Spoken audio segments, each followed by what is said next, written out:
La Touraine pilote en matière de dépistage du cancer du col de l'utérus. Le département a été choisi pour lancer une campagne de dépistage généralisé. Toutes les femmes de 25 à 65 ans n'ayant pas effectué de frottis depuis 3 ans sont invitées à se rendre chez leur gynécologue. Pour en parler avec nous ce soir, le docteur Ken Hagenauer, médecin au Centre de coordination des dépistages des cancers à l'hôpital Trousseau. Bonsoir. Bonsoir. Alors, 75 000 femmes dans le département pourraient bénéficier de cette campagne de dépistage, un dépistage qui est essentiel pour combattre le cancer du col de l'utérus. Exactement. C'est vraiment un cancer qui est un très bon candidat pour le dépistage. Et on sait que si chaque femme de 25 à 65 ans faisait un frottis tous les 3 ans, c'est un cancer qui existerait quasiment plus. Alors, comment cette campagne de dépistage va-t-elle se dérouler ? Alors, elle va se dérouler de la façon suivante. Les femmes qui n'auront pas fait de frottis depuis plus de 3 ans recevront un courrier à leur domicile pour aller voir le professionnel de santé de leur choix, donc un gynécologue, un médecin généraliste ou même une sage-femme, pour aller réaliser le frottis. Alors, il y a également un autre projet associé à cette campagne, c'est le projet Apache. Parmi les femmes qui ne répondront pas à l'invitation lancée par le centre de dépistage, 1000 d'entre elles recevront un kit d'auto-prélèvement vaginal. Les explications de Julien Babsa. Faire soi-même son test de dépistage du cancer du col de l'utérus, ça sera bientôt possible. Le CHU de Tours expérimente actuellement une alternative au frottis du gynécologue, une solution pour les 40% de femmes qui n'effectueraient pas cet examen. Il y a différentes raisons pour lesquelles elles ne viennent pas faire un frottis, soit parce qu'elles habitent très loin d'un gynécologue ou d'un médecin généraliste. C'est l'exemple des campagnes où la patiente est relativement isolée et elle ne va pas forcément aller voir un gynécologue. C'est le cas de patientes qui ne veulent pas consulter un gynécologue et se faire examiner en gynécologie, c'est quand même assez intime et donc certaines patientes ne souhaitent pas cet examen gynécologique.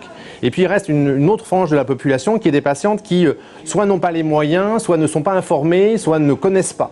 Le projet Apache vise donc à envoyer un kit de dépistage à la patiente. Elle va pouvoir, de son domicile, effectuer le prélèvement grâce à une tige en mousse avant de renvoyer le tout par courrier pour faire les analyses.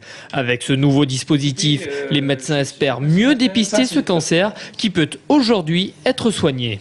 C'est la première fois qu'on a vraiment un cancer important chez nous, très important, plusieurs milliers de cas, 3000 cas en France à peu près, dont 1000 morts, ce qui est énorme, le cancer du col, pour lequel on a un virus identifié, et on sait que si on enlève ce virus, ou si on surveille ce virus, on prévient le cancer du col.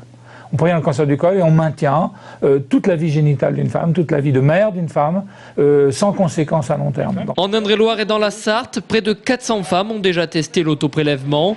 L'expérimentation devrait prendre fin en 2012, avec l'espoir de pouvoir généraliser ce dispositif à la France entière.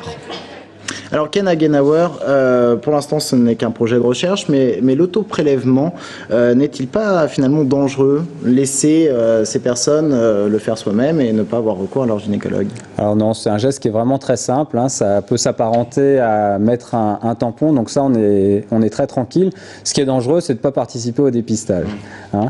Donc je crois que ce qu'il faut bien retenir, c'est que le dépistage aujourd'hui, c'est le frottis tous les 3 ans, et on a un espoir peut-être un jour de pouvoir proposer cet autoprélèvement, mais pour l'instant ça reste du domaine de la recherche et pour un petit échantillon de femmes dans le département. Estimation en nombre d'années? Je pense qu'on aura les premiers résultats, effectivement, comme c'était dit dans le reportage, à l'horizon 2012. Concernant la campagne de dépistage, c'est pris en charge à 70% par la sécurité sociale, donc c'est les conditions habituelles de remboursement et au-delà par les mutuelles. Merci beaucoup Ken Hagenauer d'être venu sur notre plateau.